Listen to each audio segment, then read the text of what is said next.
Okay, guys, I just want to go over what you're going to do with this practice soapbox speech. First of all, the speech itself is going to be 2 minutes in length. You're going to record it in the next task, which is a discussion. Okay, so you're going to click into the space and then you're going to click on the microphone icon, and that's going to prompt you to do your recording.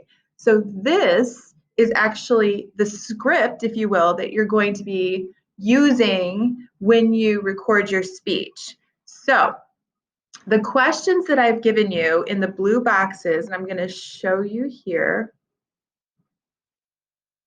These questions here are designed to help guide your thinking. So when you go down into this space here, you're going to be typing your response to these questions. Now, I would like you to use these stems and vocabulary to do a good job. That's going to help you to make sure that you're referencing a source, and it's going to help you to make sure that you're utilizing the vocabulary that we've been learning. I don't want you to talk around it. I want you to actually use the word location, place, and region when you describe what is happening where. Okay? In this section, same thing. The questions up here are meant to guide you or guide your thinking. So you're going to be thinking about why are these things happening in certain places, and you're going to be thinking about the economic, the social, the political, and the environmental lens. And then you can use these stems to kind of help you express that. This is going to make sure that you're not only referencing your sources by saying according to, but you're also thinking about what people are doing, which would be social and economic, could be environmental. You're thinking about what leaders or some of our politicians, possibly presidents, governors, local leaders are doing. That's going to cover the political side of it.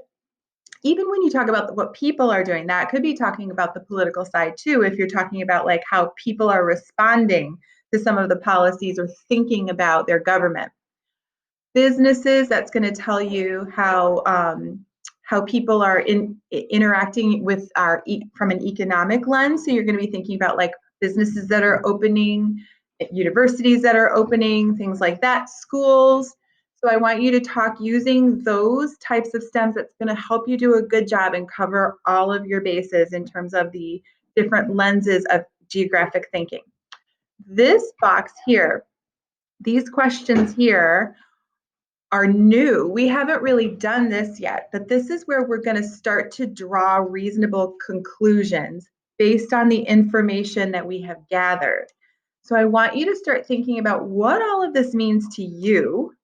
How is it impacting you? And when I say you, you could be talking about yourself personally, you could be talking about people around you, people that you see. How is this impacting our community? So we see that in all of these maps, there's a lot happening all over the world, all over the country, in different regions, in different locations.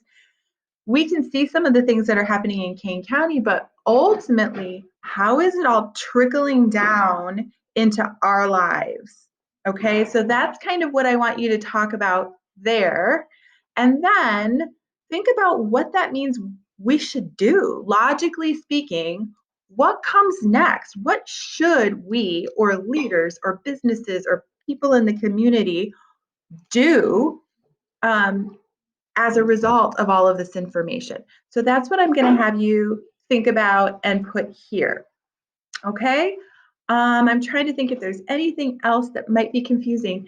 I did put the 4 sources that we looked at in this last playlist all up here. So if you want to go back to task 17, 18, and 19 to see how you interpreted these sources, that might be helpful, but I wanted to have those references really close so you could just click on them and refer back to them as needed.